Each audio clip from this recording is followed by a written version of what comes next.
Hello friends, welcome to my YouTube channel. My name is Harjeet Kaur. हम discuss कर रहे थे बायो के ऑब्जेक्टिव क्वेश्चंस, जिसमें हमारा टॉपिक चल रहा था एवोल्यूशन। तो एवोल्यूशन के 22 क्वेश्चंस हम ऑलरेडी डिस्कस कर चुके हैं। तो आज हम शुरू करेंगे क्वेश्चन नंबर 23 से। तो अगर आपको इस पर्टिकुलर लेक्चर की PDF चाहिए तो उसके लिए आप मेरा टेलीग्राम चैनल भी ज्वाइन कर सकते हो, जिसका लिंक आपको नीचे डिस्क्रिप्शन बॉक्स में मिल जाएगा। तो शुरू करते हैं। क्वेश्चन नंबर 23 है, the concept of survival of the fittest as advanced by. जो कॉन्सेप्ट है सर्वाइवल ऑफ द फिटेस्ट वाला जो कॉन्सेप्ट है, ये किसने दिया था? तो ये कॉन्सेप्ट दिया था चार्ल्स डार्विन ने। किसने दिया था? चार्ल्स डार्विन ने। कब दिया था? 1869 के अंदर, राइट। कब दिया था? 1869 में। Next, natural selection really means. Natural selection का मतलब क्या होता है? नेचुरल सिलेक्शन का मतलब होता है survival of the fittest. Natural selection का मतलब होता है survival of the fittest. Concept किसने दिया था? चार्ल्स डार्विन ने। कब दिया था? 1869 के अंदर। Next, analogous organs are. अब देखो, एक होते हैं एनालोगस ऑर्गन्स, दूसरे होते हैं होमोलोगस ऑर्गन्स। तो क्या होते हैं ये एनालोगस और होमोलोगस ऑर्गन्स? एनालोगस ऑर्गन्स होते हैं जिनका फंक्शन सेम हो लेकिन स्ट्रक्चर अलग हो, ओरिजिन अलग हो, राइट। तो स्ट्रक्चर जो है वो अलग अलग है लेकिन फंक्शन सेम है। एनालोगस ऑर्गन्स में क्या होता है? फंक्शन जो होता है वो सिमिलर होता है, लेकिन जो स्ट्रक्चर होता है वो अलग होता है, डिसिमिलर होता है। होमोलोगस ऑर्गन्स में हमने बताया स्ट्रक्चर जो है वो क्या होता है? होमोलोगस ऑर्गन्स इसका उल्टा हो जाएगा। इसमें क्या है? इसमें जो फंक्शन होएगा होमोलोगस ऑर्गन्स में, जो फंक्शन होंगे वो अलग अलग होंगे लेकिन स्ट्रक्चर यहाँ पे सेम हो जाएगा।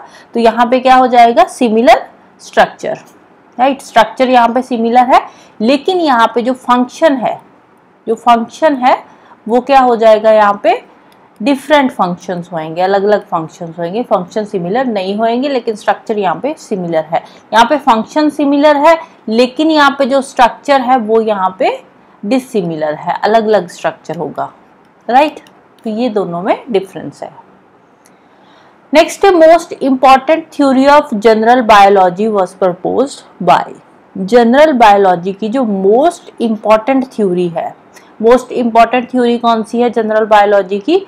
Theory of evolution by natural selection. कौन सी थ्योरी है इसकी? Theory of evolution. Theory of evolution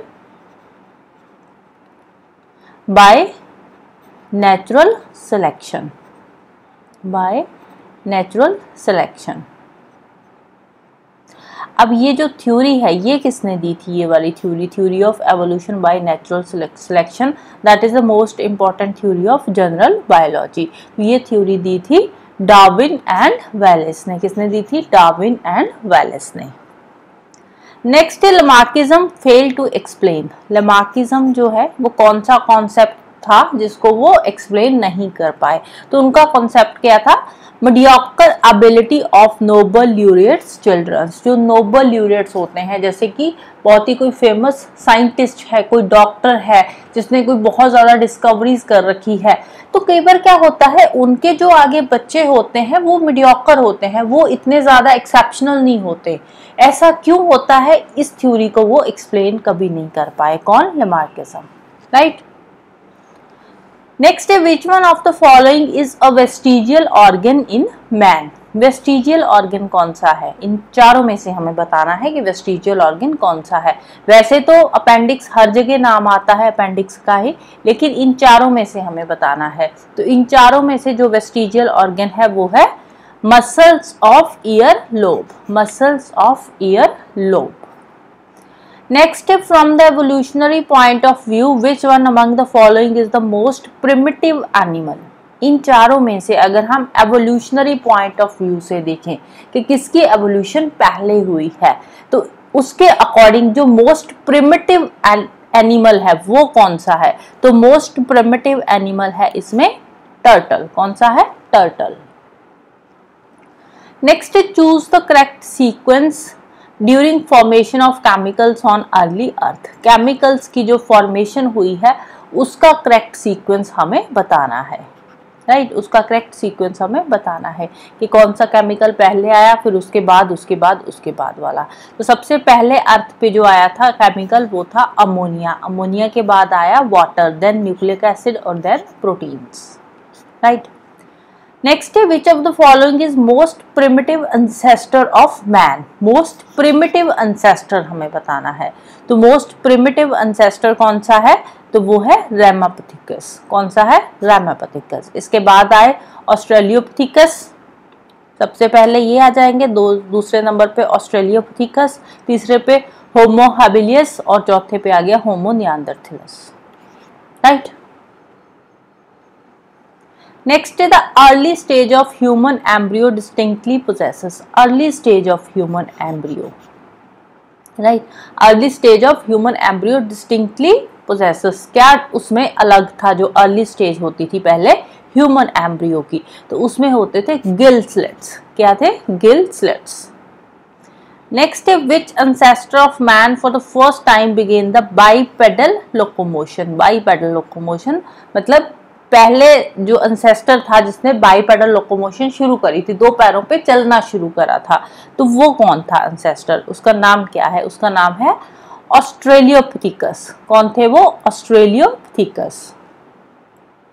next है Homo sapiens directly evolved from. Homo sapiens जो है वो कहाँ से आए हैं डायरेक्टली, ये कहाँ से आए हैं, पर्किंग मैन से। कहाँ से आए हैं, पर्किंग मैन से। पर्किंग मैन का जीनस क्या था, इनका जीनस नेम था होमो इरेक्टस।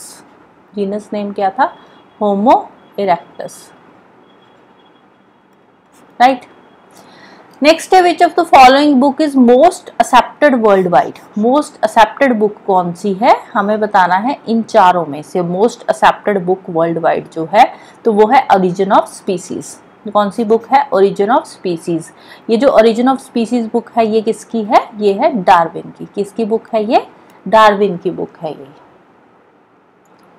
नेक्स्ट है early atmosphere contained methane and other hydrocarbons. जो अर्ली एटमॉस्फेयर था उसमें मीथेन थे और कुछ बाकी के हाइड्रोकार्बन्स थे।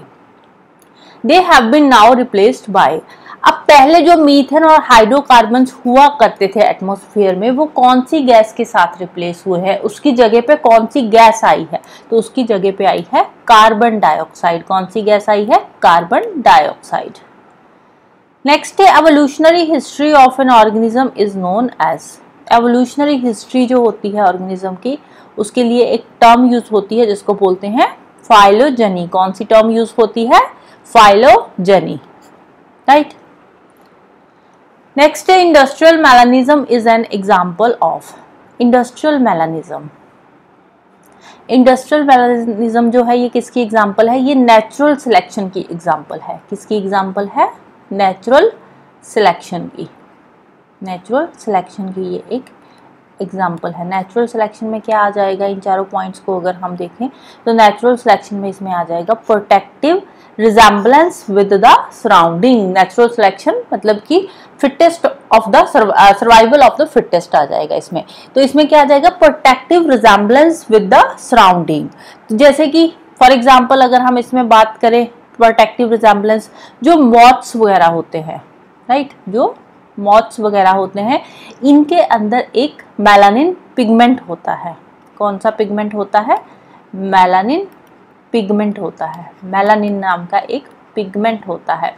अब ये जो मेलानिन पिगमेंट होता है, इसका काम क्या होता है, इसका काम होता है कि वहाँ पे जो इंडस्ट्रियल मेलानिज्म की यहाँ पे बात हो रही है ना, कि वहाँ पे जो इंडस्ट्रीज है यहाँ पे, वहाँ पे जो सूट कवर्ड इन्वायरमेंट है, जो सराउंडिंग है, जहाँ पे बहुत ज़्यादा धुआं वगैरह डस्ट पार्टिकल्स है, तो उसके साथ वो अपनी बॉडी को मैच कर लेते हैं ये जो मॉथ्स वगैरह होते हैं, due to the presence of this melanin pigment, right. तो इसको बोलते हैं नेचुरल सिलेक्शन और protective resemblance with the surrounding, right.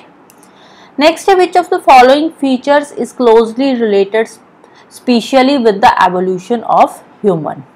Following features हमें बताने हैं which is closely related specially with the evolution of human. Human evolution के साथ जो क्लोजली रिलेटेड है, तो वो आ जाएगा शॉर्टनिंग ऑफ जॉस। कौन से फीचर्स है, शॉर्टनिंग ऑफ जॉस, नेक्स्ट है convergent evolution is illustrated bye. Convergent evolution की एग्जांपल्स हमें बतानी है।